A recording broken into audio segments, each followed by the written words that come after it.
October 17th, 1943. Kummersdorf Weapons Testing Ground, 40 kilometers south of Berlin. Oberstleutnant Friedrich Weber stood in the morning cold, watching his technicians prepare an American rifle for testing.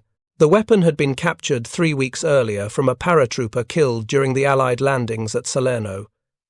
It was a United States rifle, caliber .30, M1. The Germans called it the Garand, after its designer. Weber had tested captured weapons before: Soviet rifles, British Enfields, even a few French designs salvaged from 1940. This was different. Intelligence reports from the Italian front described American infantry delivering firepower that German soldiers found difficult to believe. Entire squads seemed to fire continuously without the pauses required for bolt manipulation. German commanders initially dismissed these reports as combat exaggeration. Soldiers under fire always overestimated enemy capabilities, but the reports kept coming. From Tunisia, from Sicily, from the mainland invasion beaches, American riflemen were putting out volumes of fire that should have required twice their numbers. Now Weber would discover whether the reports were true or merely the confused observations of men fighting for their lives. He lifted the Garand, feeling its weight. 9.5 pounds, slightly heavier than the Karabiner 98K carried by Wehrmacht infantry. The balance was different. The stock aligned almost straight behind the barrel, rather than dropping below it like traditional rifles. The ammunition clip held 8 rounds, loaded from the top in a single metallic block. Weber had read the intelligence summary. The rifle was semi-automatic. Each pull of the trigger fired 1 round and automatically chambered the next. No bolt to work, no manual cycling between shots. German engineers had attempted similar designs for years. The Gewehr 41, the Gewehr 43. Both had been plagued with reliability problems. Both were issued only in limited numbers to designated marksmen, never as standard infantry weapons. The Americans had apparently issued semi-automatic rifles to every soldier. If the reports were accurate, this represented a tactical advantage so profound that Weber could barely comprehend its implications.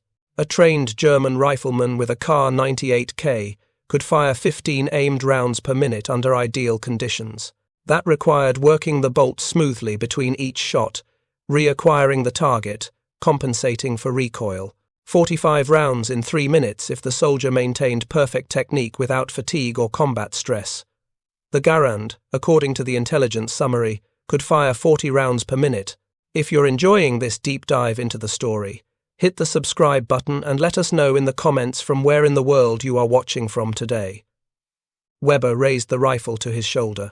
The straight-line stock felt strange. He had spent 30 years shooting rifles where the stock dropped below the bore axis. This configuration meant recoil would push straight back rather than causing muzzle climb.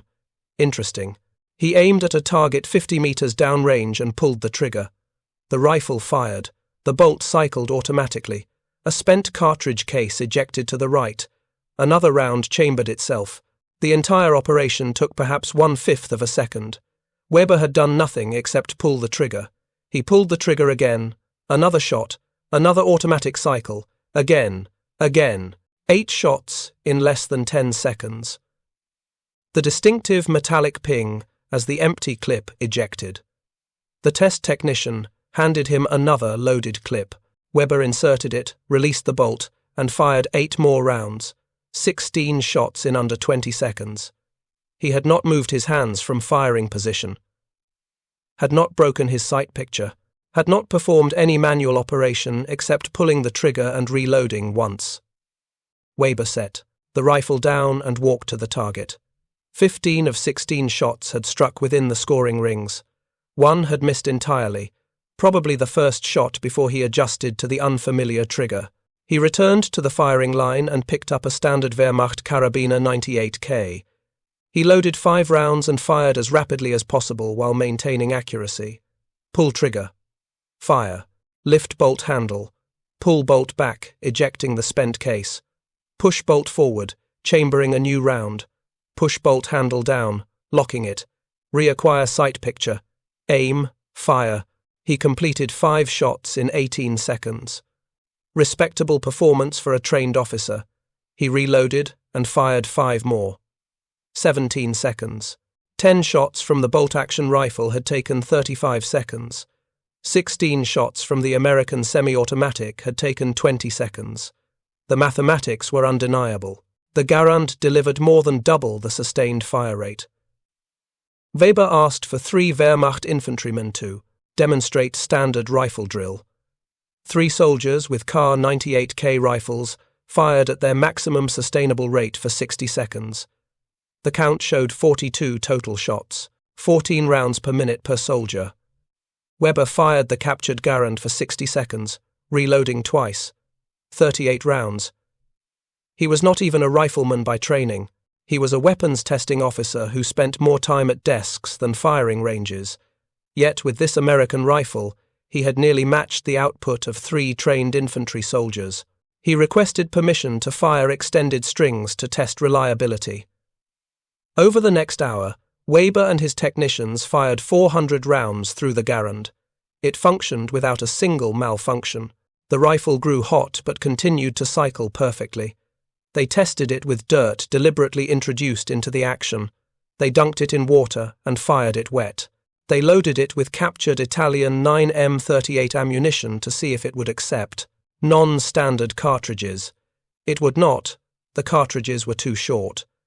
They returned to American .30-06 ammunition, and the rifle resumed flawless function. Weber wrote his report that evening. He documented the fire rate advantage. He described the reliability. He noted the superior ergonomics of the straight-line stock. He concluded that the American M1 Garand represented a generational leap in infantry weapons technology. The report went to Heereswaffenamt, the Army Weapons Agency in Berlin. It was read, filed, and forgotten. Germany, in October 1943, was fighting for survival on 2 fronts. The Eastern Front consumed entire armies. The Mediterranean theatre was collapsing. Strategic bombing was destroying German cities. The idea of redesigning and reissuing rifles to millions of soldiers was beyond consideration.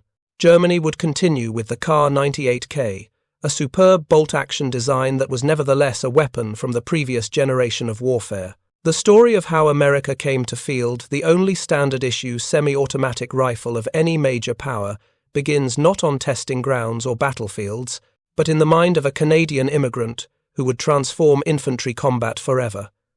January 1st, 1888. Saint-Rémy, Quebec. Jean Cantius Garand entered the world on a small farm 50 kilometers south of Montreal. His father worked the land with limited success.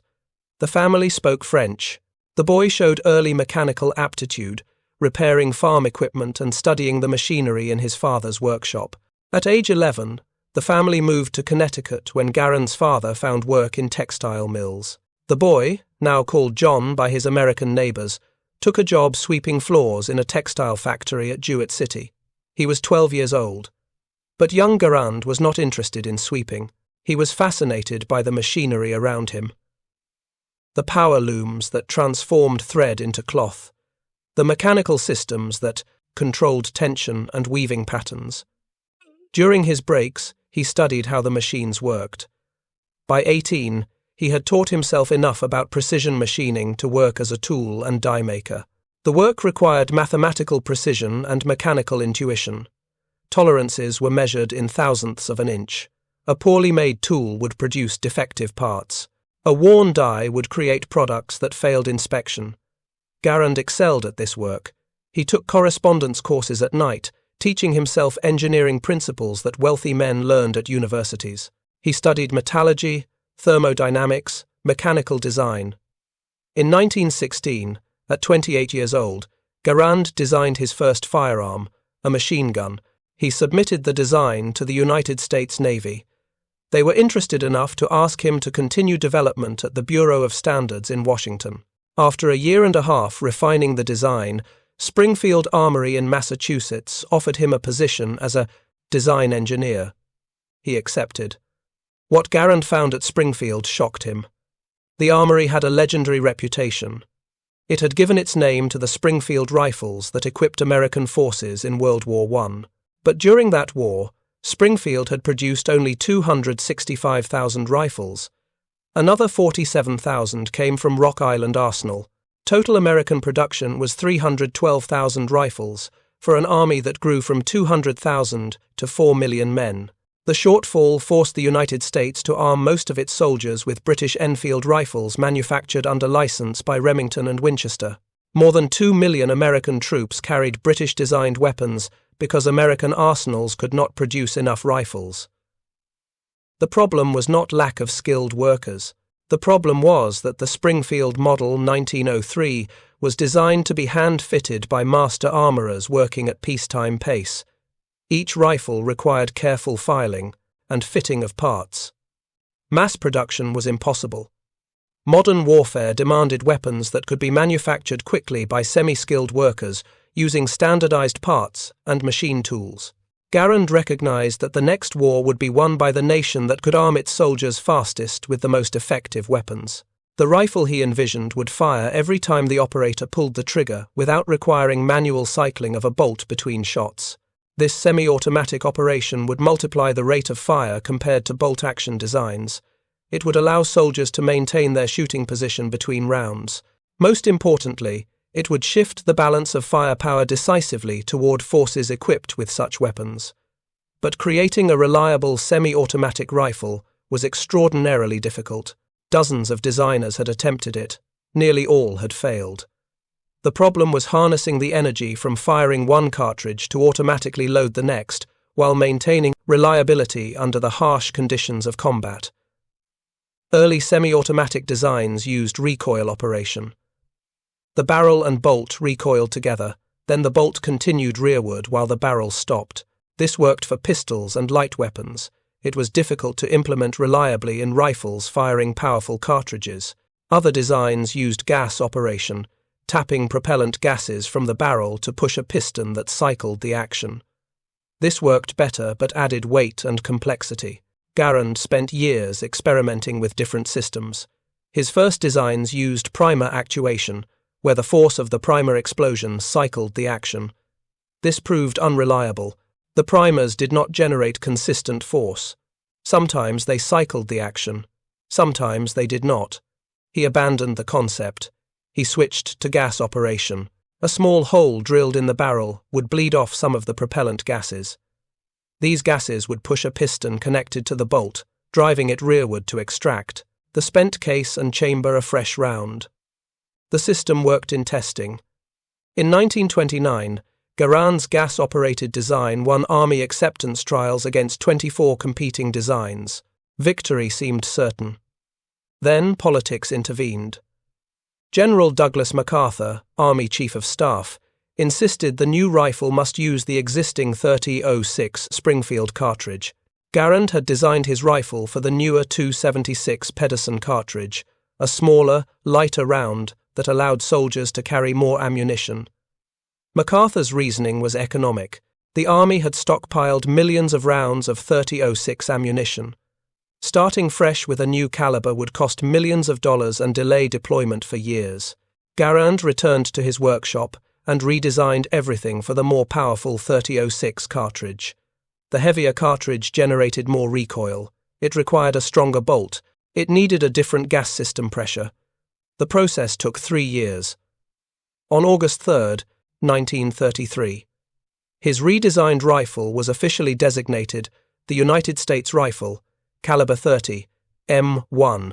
On January 9, 1936, the Army adopted it as the standard infantry weapon, replacing the bolt-action Springfield.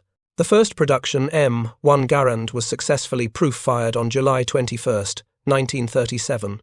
Production began that September at Springfield Armory. The initial rate was 10 rifles per day.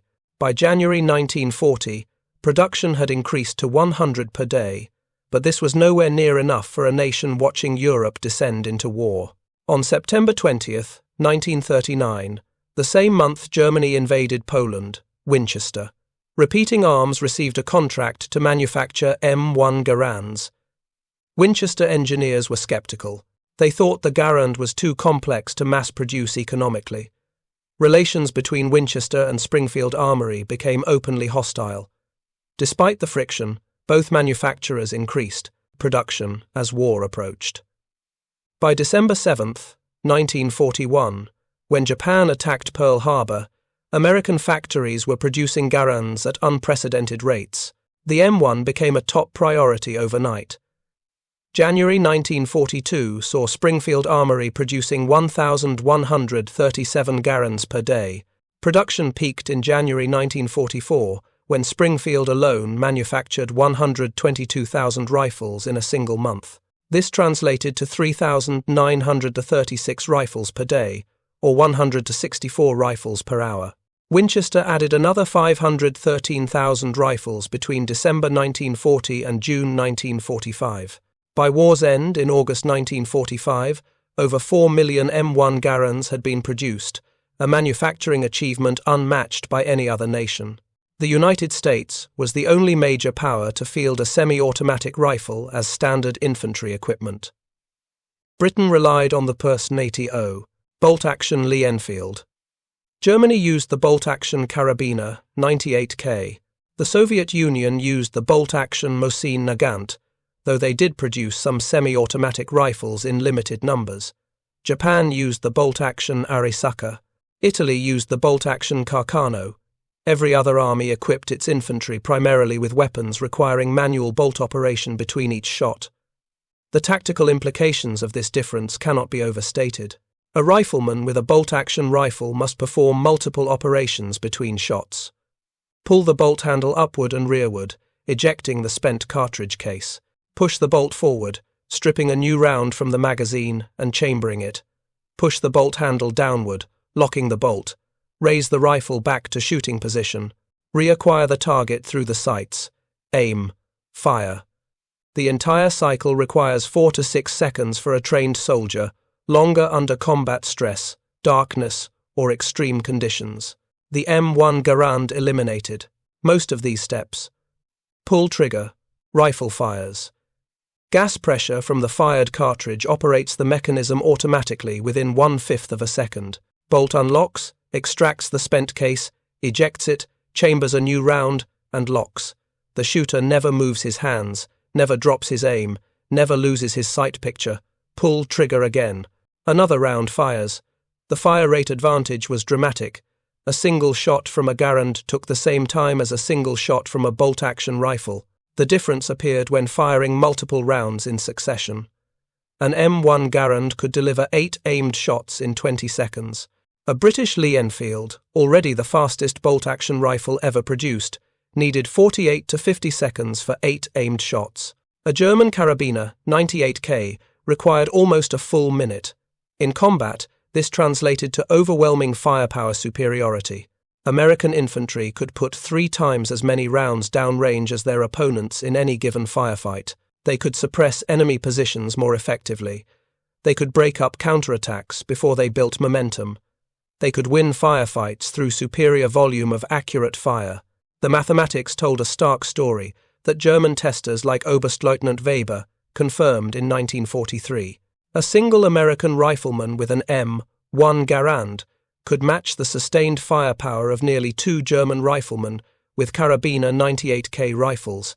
3 German soldiers with bolt-action rifles firing as fast as humanly possible could barely exceed what 1 American with a Garand delivered with mechanical reliability. This was not a minor advantage. This was a fundamental tactical superiority, measured not in percentages but in multiples. But the M1 Garand was not without limitations. The 8-round en-bloc clip system drew criticism from the moment of adoption. The rifle could not be easily topped off mid-magazine like bolt-action designs. Soldiers had to either fire all 8 rounds or manually eject a partially full clip, wasting ammunition. The en-bloc clip inserted from the top of the open action with a distinctive metallic click. When the last round was fired, the empty clip ejected automatically with an equally distinctive metallic ping. This sound became legendary. Some claimed enemy soldiers learned to listen for the ping, then attack when they knew an American rifleman's weapon was empty. Whether this actually occurred in combat remains debated. In the chaos of battle, with explosions, gunfire, and shouting, hearing a small metallic sound from a specific enemy position seems unlikely. Most veterans reported never witnessing enemies timing attacks to empty clips. Still, The concern was real enough that some soldiers developed the habit of carrying an empty clip to throw on the ground, creating a false ping to draw enemy fire or provoke a premature attack. The rifle was also heavier than most bolt actions. Fully loaded with sling and bayonet, an M1 Garand weighed approximately 11 pounds. A British Lee Enfield weighed 8.7 pounds. A German Kar 98K weighed just under 9 pounds. Over the course of a 20-mile approach march, that 2 to 3 pound difference became significant. Soldiers felt it in their shoulders and backs, yet these drawbacks paled beside the weapon's advantages. The Garand was ruggedly built, able to function in conditions that disabled more finicky designs. It was accurate, out to 500 yards. Its powerful .30-06 cartridge delivered decisive stopping power. Most importantly, it put devastating firepower in the hands of every infantryman, not just specialists with automatic weapons. The British Army had evaluated the M1 Garand in 1939 as a possible replacement for the Lee Enfield. By January 1940, Birmingham Small Arms Company was already preparing production facilities for the Lee Enfield No. 4, an updated version of their existing rifle. British planners decided against adopting the Garand. The official reason was that British manufacturing capacity was already committed to existing designs. Switching to a completely new rifle would cause production delays that Britain could not afford with German invasion threatening. There were other considerations, unstated but real. The Garand cost roughly $85 per unit in 1943, equivalent to approximately $1,400 today. That was nearly double the cost of producing a bolt-action rifle. For a nation already stretched financially by 3 years of total war, the expense seemed prohibitive. Britain also faced ammunition concerns. The .30-06 Springfield cartridge was not interchangeable with the .303 British round that had been standard since 1891. Adopting the Garand would require either manufacturing entirely new ammunition or redesigning the rifle for .303 British, both expensive and time-consuming propositions. So the British Army continued with the Lee Enfield, a weapon that in many ways represented the pinnacle of bolt-action rifle design. The Lee Enfield held 10 rounds in its magazine compared to 5 in most other bolt actions. It could be loaded quickly with 5-round stripper clips. Most importantly, it featured the smoothest, fastest bolt action ever designed. The secret was the Lee bolt's rear locking lugs and short bolt throw. Unlike Mauser-style actions that locked at the front of the bolt, requiring a long handle throw that interrupted the shooter's sight picture, the Lee Enfield's bolt moved straight back only a few inches. The bolt handle described a small arc. Skilled riflemen could operate it without removing the rifle from their shoulder, maintaining their aim between shots. British Army regulations required soldiers to demonstrate proficiency in the mad minute drill. Starting with 1 round chambered and 4 in the magazine, a rifleman had 60 seconds to fire at a second-class figure target at 300 yards. The target was a 4-foot square with a 12-inch bullseye in the center. The rifleman had to reload from ammunition pouches, not pre-staged magazines. The minimum passing standard was 15 hits on target within 60 seconds. 15 aimed shots in 1 minute was respectable performance, but many British soldiers far exceeded this minimum. Competent riflemen regularly scored 20 to 30 hits. The best could exceed 35. Sergeant Major Jesse Wallingford set a documented record of 36 hits in 1908 at Bisley. Sergeant Instructor Alfred Snoxall reportedly achieved 38 hits around 1914, though this remains disputed by some historians. These performances were extraordinary. They required thousands of hours of practice, perfect ammunition management, and iron discipline under pressure. The British Army of 1914 was perhaps the most professional in the world, with long-service volunteers who drilled endlessly on marksmanship. At the Battle of Mons in August 1914, German soldiers reported facing machine guns, when in reality they faced British riflemen with Lee Enfields, firing so rapidly that the Germans could not believe the volume of fire came from bolt-action rifles. Yet even these superhuman performances with the world's fastest bolt-action rifle barely matched what an average American soldier could achieve with an M1 Garand. The Garand's official aimed rate of fire was 24 rounds per minute. In practice, soldiers regularly exceeded this. 40 to 50 accurate shots per minute was achievable for trained riflemen at ranges under 300 yards. The mathematics painted a stark picture. 3 British riflemen with Lee Enfields, each firing 15 aimed rounds per minute, delivered 45 rounds per minute combined. 1 American with an M1 Garand delivered 40 rounds per minute on his own. 3 Lee Enfields versus 1 Garand was nearly a fair fight, and the American had advantages beyond raw fire rate. The Garand shooter never broke his firing position. His point of aim never wavered between shots. He could track moving targets continuously while firing. The bolt-action rifleman, no matter how skilled, had to interrupt his sight picture with every shot. He had to muscle the bolt back and forth. He had to realign on target each time. These fractions of a second added up to critical disadvantages in combat. The first American units equipped entirely with M1 Garands arrived in combat zones in late 1941. The Philippine Department received new rifles between August and November 1941. When Japanese forces invaded on December 8, some American and Filipino units were armed with Garands, though most still carried Springfield bolt-action rifles left over from World War I. Initial combat reports were mixed. Some units had been issued 5-round stripper clips designed for Springfield rifles instead of the correct 8-round en-bloc clips for the Garand. Confusion about proper maintenance led to malfunctions in the humid tropical environment. Soldiers complained about the rifle's weight during brutal jungle marches through mountainous terrain. But those who used the Garand correctly recognized its value immediately. In firefights, American forces armed with Garands could suppress Japanese attackers even when outnumbered. The sheer volume of semi-automatic fire made advancing through open ground suicidal for attackers armed with bolt-action rifles. Japanese forces equipped with Arisaka Type 38 and Type 99 rifles found themselves consistently outgunned in any sustained firefight. As production ramped up through 1942 and 1943, more units received Garands. By 1944, virtually every American infantry division carried M1 rifles as standard equipment. The weapon appeared in every theatre of war, proving itself in environments from Pacific jungles to European winters to North African deserts. The German military took serious notice.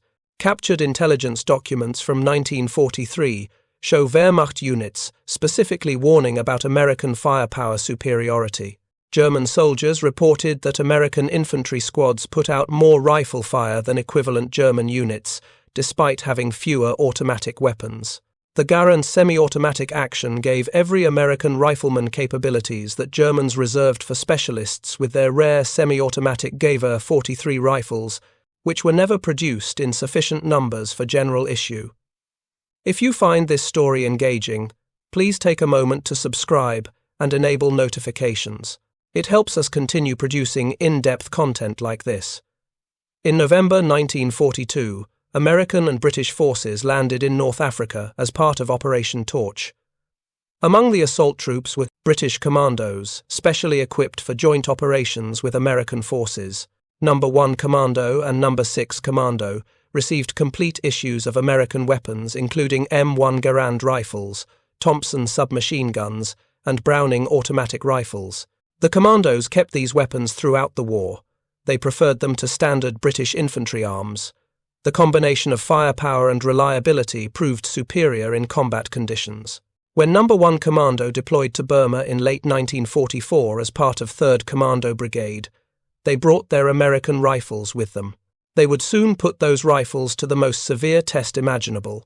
January 22, 1945, Hill 170, Kanga, Burma.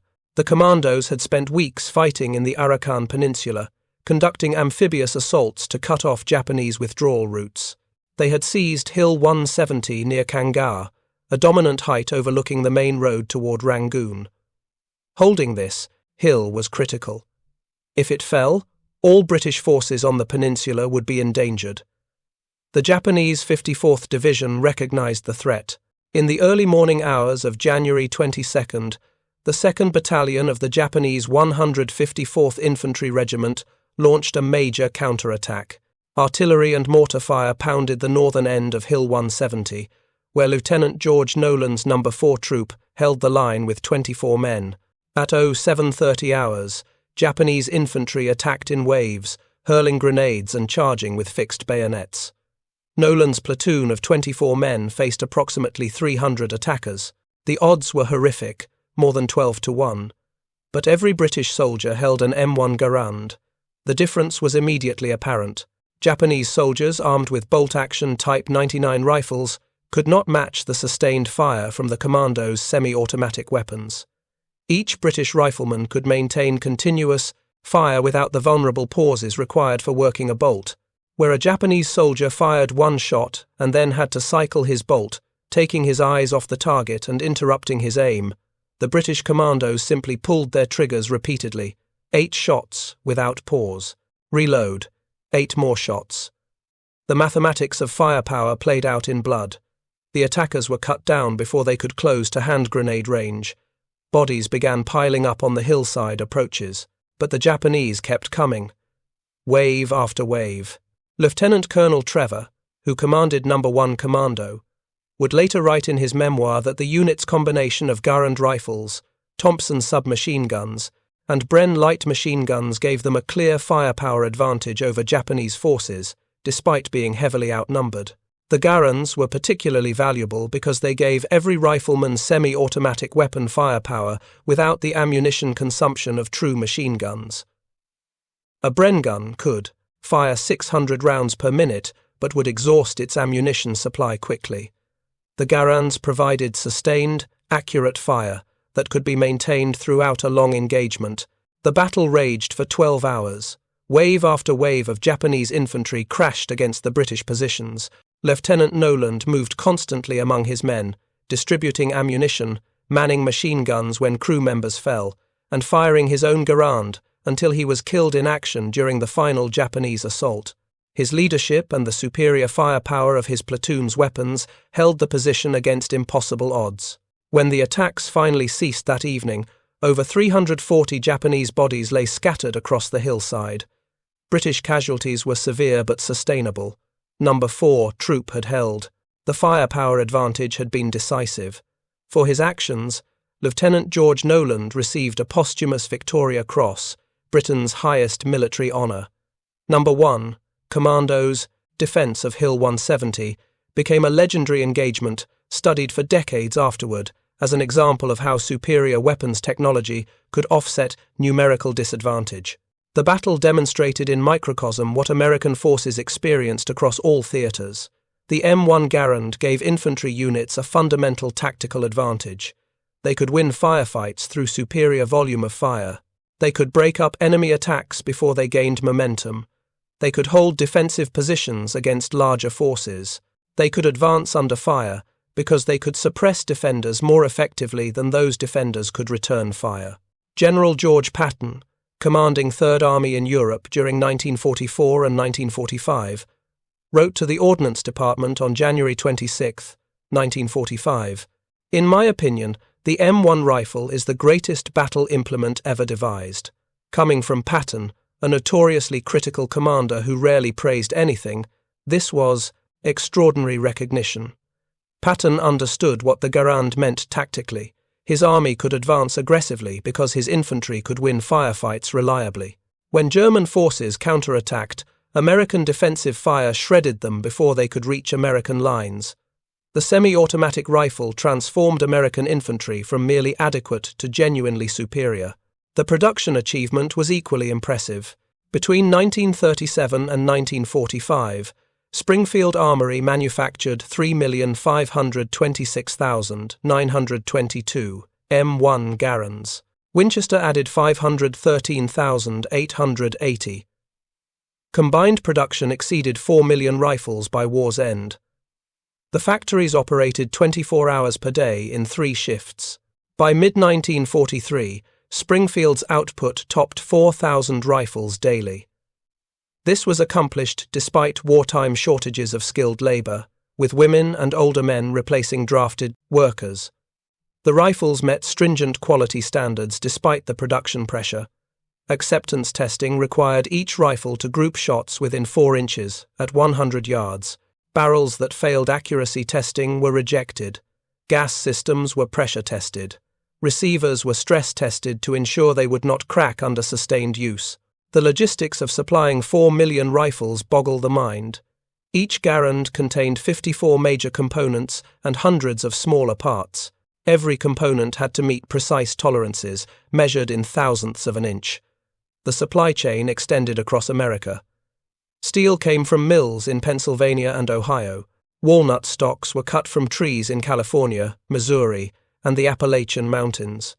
Machine tools were manufactured in Connecticut and Massachusetts. Springs came from specialized factories in Indiana. The web of suppliers employed tens of thousands of workers who never assembled a complete rifle but contributed essential components. This massive industrial effort represented America's fundamental strategic advantage.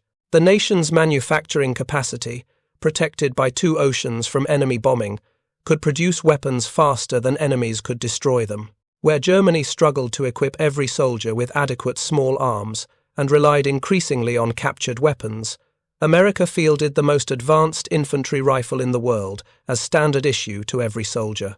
The cost was substantial but manageable. At $85 per rifle in 1943, the Garand was expensive. 4 million rifles cost $340 million, but this represented a tiny fraction of America's total war expenditure of approximately $300 billion. The improved combat effectiveness justified every penny. After the war, M1 Garands remained in American military service for another decade. When North Korea invaded South Korea in June 1950, rifle production resumed at Springfield Armory.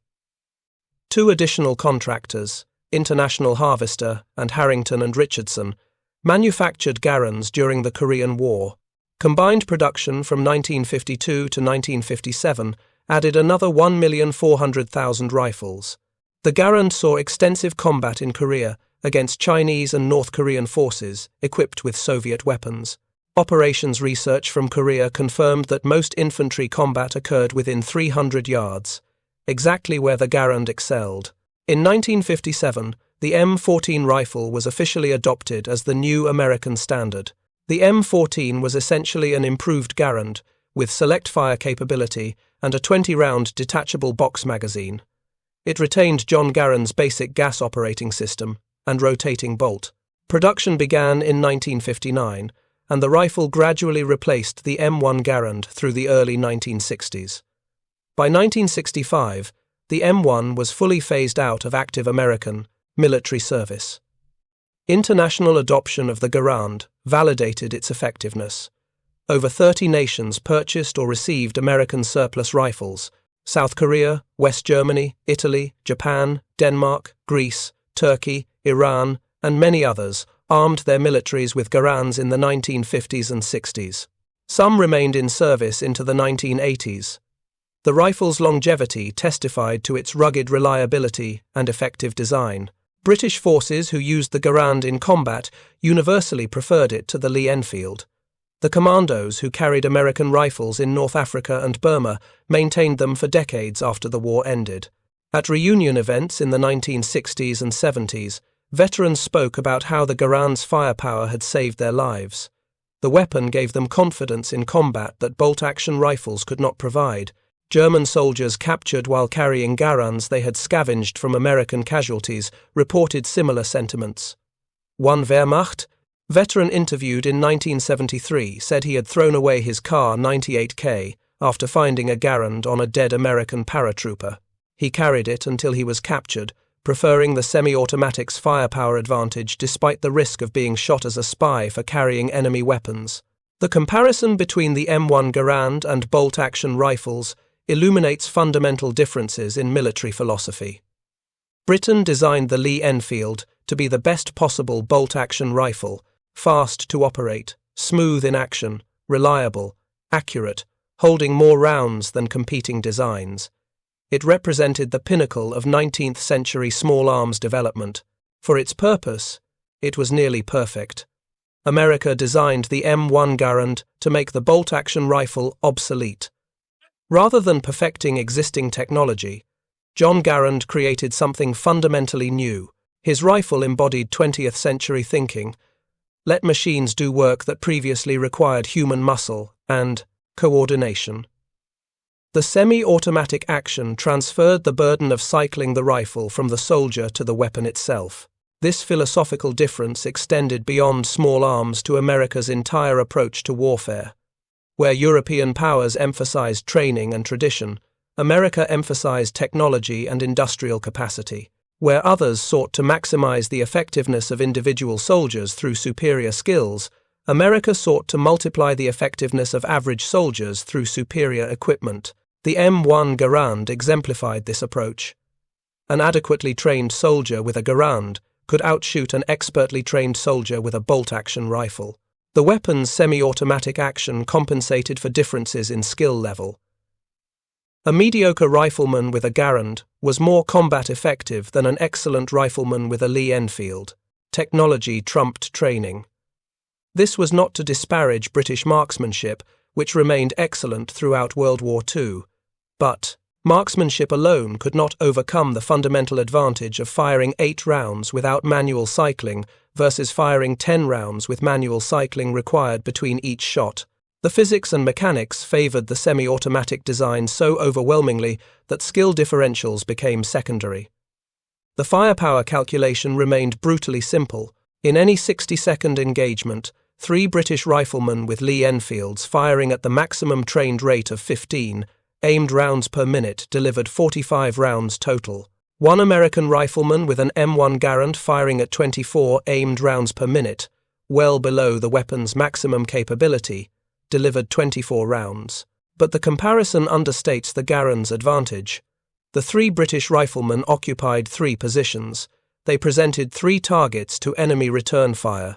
They required 3 times as much food, water, and ammunition in the supply chain. The single American rifleman achieved more than half their output while using 1/3 the personnel resources. In broader tactical terms, an American infantry squad of 12 men armed with 11 Garands and 1 Browning automatic rifle could deliver more sustained rifle fire than a British infantry section of 10 men armed with 9 Lee Enfields and 1 Bren gun. The Americans had 2 more soldiers, but their firepower advantage exceeded what 2 additional bolt-action riflemen would contribute. The impact on squad tactics was profound. American doctrine emphasized fire and movement. One element would suppress an enemy position with continuous fire, while another element maneuvered to flank it. The Garand made this possible at the squad level without requiring specialized automatic weapons. Soldiers could maintain sustained suppressive fire without the frequent pauses required for reloading bolt-action rifles. The suppressed enemy could not return effective fire while Americans maneuvered. German forces faced similar limitations with their Kar 988 bolt-action rifles. Wehrmacht squad tactics centered on the MG-34 or MG-42 machine gun, with riflemen supporting the machine gun rather than providing primary firepower. This worked well defensively but limited offensive flexibility. If the machine gun crew was killed or the weapon disabled, the squad's firepower dropped dramatically. American squads could advance with every rifleman contributing meaningful suppressive fire, making them less vulnerable to the loss of any single weapon or soldier. John Garand himself never profited from his invention. He was a civil service employee earning $3,500 annually when he designed the rifle. He chose not to patent it separately, allowing the government to own the design outright. After World War II, Congress debated granting him a $100,000 reward for his contribution to victory. The legislation failed.